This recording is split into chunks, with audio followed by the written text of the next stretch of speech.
Fala galera do Cinepop, aqui é o Thiago Nola e hoje eu trago pra vocês a crítica em vídeo de Maria Callas, o novo filme de Pablo Larraín, estrelado pela vencedora do Oscar, Angelina Jolie. Então, continua assistindo e vê o que a gente achou do filme. Not today. Pablo Larraín é um dos diretores mais condecorados dos últimos anos e ele tem uma visão extremamente única para trazer histórias reais às telonas. Ele não apenas cria uma cinebiografia, como ele pega todos os escopos e todas as fórmulas desse tipo de narrativa cinematográfica e remodela elas ao seu próprio prazer e apresentando um lado um tanto quanto dramatizado e fabulesco de ícones que permeiam a cultura pop. Por exemplo, ele começou a trilogia dos grandes ícones femininos do século XX com Jackie, a ex-primeira-dama dos Estados Unidos, cujo filme foi estrelado pela Natalie Portman e que rendeu a ela uma indicação ao Oscar, que foi um filme extremamente elogiado pela crítica e que merecia um pouco mais de reconhecimento, apesar de ter sido aclamado. Logo depois ele veio com Spencer, estrelado pela Kristen Stewart, onde a Stewart entregou a melhor performance da carreira dela como uma releitura da Princesa Diana e também conquistou uma indicação ao Oscar. E agora ele está de volta com Maria Callas, que gira em torno da icônica e lendária cantora de ópera, agora interpretada por ninguém menos que a já vencedora do Oscar, Angelina Jolie. A trama do longa-metragem é ambientada nos anos 70 e perpassa os últimos dias da vida da Maria Callas, mas não do jeito que a gente espera. Uma coisa que o Pablo Larraín faz muito bem é conseguir enxutar um período de tempo determinado e contar exatamente o que ele precisa em alguns dias dentro do escopo cinematográfico que ele constrói. Por exemplo, em Spencer, a gente teve 3 dias, ou um final de semana, por assim dizer, da vida da Princesa Diana numa propriedade da família real localizada no interior da Inglaterra. Aqui, a trama se estende por uma semana e vai e volta no tempo para poder oferecer um pouco mais de clareza, por assim dizer, sobre alguns acontecimentos dessa mulher simplesmente fantástica e que até hoje estende o seu legado para os músicos e para os apreciadores de ópera. Então, toda a narrativa se passa nessa semana, mas a cronologia ela não segue exatamente aquele parâmetro com o qual a gente está acostumado. Novamente, ele cria uma fábula para poder eternizar esse ícone. E é claro que ele é auxiliado por ninguém menos que a Angelina Jolie, como eu já comentei. E eu já posso dizer assim, sem dar muitos spoilers, o que é uma coisa engraçada, porque é uma biografia, querendo ou não. Mas eu não queria dar spoilers de como a trama é conduzida, para que vocês saboreiem essa experiência única no cinema. Eu, por exemplo, sou um grande fã do Pablo Larraín, então eu acho que cada filme dele, cada obra-prima que ele constrói tem que ser apreciada em sua completude. E essa é mais uma experiência cinematográfica que ele nos presenteia. E é claro que a Angelina Jolie está simplesmente fabulosa como a Maria Callas. É o tão aguardado comeback dela. Eu não me surpreenderia se ela fosse indicada para o Oscar. Chances de ganhar já é uma outra questão, porque tem outras atrizes muito fortes vindo aí. Mas a Angelina Jolie com certeza conquista uma indicação ao Oscar de melhor atriz por uma performance simplesmente fabulosa. É impressionante como ela consegue incorporar cada um dos trejeitos da Maria Callas à medida em que ela coloca essa performance fora de uma temporalidade específica. O que eu quero dizer com isso?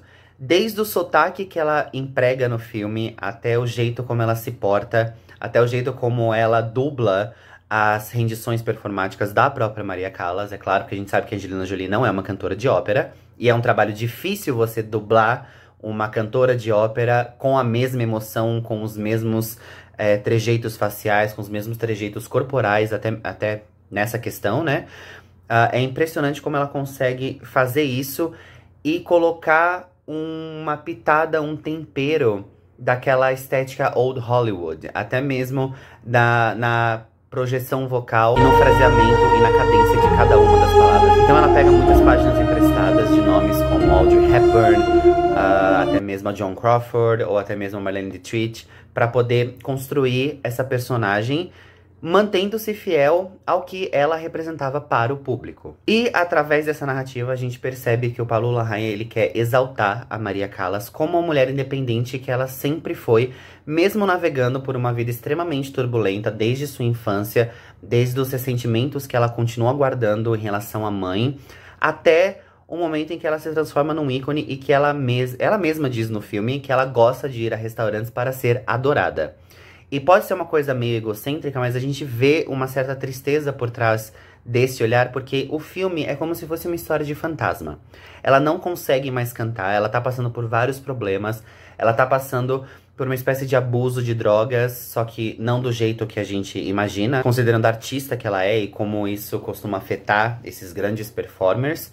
Mas ela tá passando por vários problemas e ela precisa ser adorada para ela lembrar de como foi o passado dela e como o passado influencia no presente. Tanto que na narrativa ela quer não voltar a cantar para o público e para a crítica e para a mídia. Ela quer voltar a cantar para si própria porque ela transita, ela singra entre uma insanidade e uma lucidez que são bastante claras para poder se encontrar ou como Maria ou como La Callas. Então ela tá nessa trajetória de ambiguidade que é simplesmente fabulosa dentro do filme. Não apenas isso, mas as ambiguidades são tão constantes dentro do filme que até mesmo o remédio que ela toma, que é conhecido como Mandrax, ele é materializado pela forma do Cody Smith McPhee como um cineasta, um documentarista que quer rodar os últimos dias da vida da Maria Callas. Então é como se a Maria soubesse que ela está prestes a morrer e ela precisa desabafar e falar sobre as coisas das quais ela nunca falou. Mesmo que seja para ela própria, materializada de uma forma diferenciada e um tanto quanto cômica. O Pablo Larraín coloca um pouquinho mais de humor que os seus outros projetos. E, ao menos pra mim, esse humor funciona de uma forma bastante ácida e bastante prática. E que dá um pouco mais de dinamismo para quase mais ou menos 2 horas de duração de filme. É claro que o primeiro ato ele demora um pouco pra engrenar, mas quando a gente pega o teor, a gente pega o tom e a atmosfera do filme, ele começa a se desenrolar de forma bastante natural. Ele encontra o seu ritmo, mesmo com uma montagem bastante burlesca, por assim dizer. É uma montagem caprichosa, mas ela é burlesca e ela pode... Esse pode ser um dos fatores pelo qual o público não se conecte totalmente com o filme e que o torne um tanto quanto divisivo, por assim dizer, porque a estética do Pablo Larraín é bastante única e ela não agrada a todo mundo e tá tudo bem, não tem nenhum problema em relação a isso. Mas o filme, ele é feito de ambiguidades e ele não quer ser profundo no sentido mais costumeiro do termo. Ele quer ser profundo para a própria Maria Callas. Ela quer se reencontrar à medida em que ela sabe quem ela é e ela sabe que ela é as duas pessoas ao mesmo tempo e nenhuma delas. Então é um filme bastante complexo, ele é bastante intrincado e as escolhas estéticas ajudam a reiterar essa ambiguidade, essa complexidade, mas mesmo assim é bem provável que não boa parte do público, mas uma parte do público não se conecte totalmente com essa história e com o que nos é entregue. Para além da performance simplesmente fantástica e irretocável da Angelina Jolie, e também da atuação do Cody Smith McPhee, a gente tem nomes como o Pier Francesco Favino como Ferruccio, que era um dos mordomos da Maria Callas e que ficou ao lado dela até o final da vida. A gente tem o Haluk Bilginer como o Aristóteles Onassis, que se tornou um dos amantes da Maria Callas também, e que, por incrível que pareça, tem uma relação com a Jacqueline Kennedy.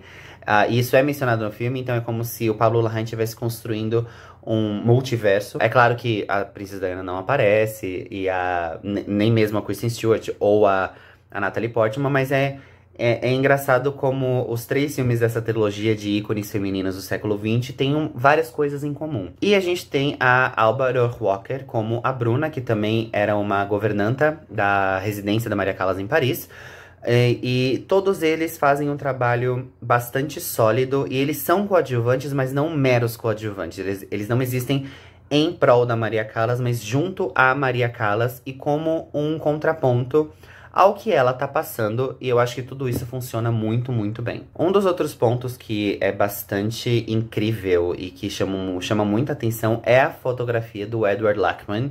Ele Novamente, ele pega a questão fantasmagórica que o Pablo Larraín utilizou em Spencer e ele traz isso para uma teatralidade apaixonante, seja nos momentos em que ela conversa consigo própria através do Mandrax, ou seja quando ela tá um pouco mais lúcida e ela tá mais presa ao presente e à realidade, quando, por exemplo, ela tá jogando cartas com a Bruna e o Ferruccio no terceiro ato, que é uma cena linda e que, tipo, tem uma grande importância mesmo não parecendo.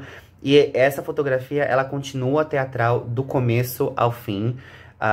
E ela contribui para imortalizar essa lenda da música que até hoje é conhecida e até hoje é adorada. Bom, gente, essa foi minha breve crítica em vídeo de Maria Callas. O filme está sendo exibido na 48ª Mostra Internacional de Cinema de São Paulo. Se vocês tiverem oportunidade, vão assistir, vão ter algumas sessões.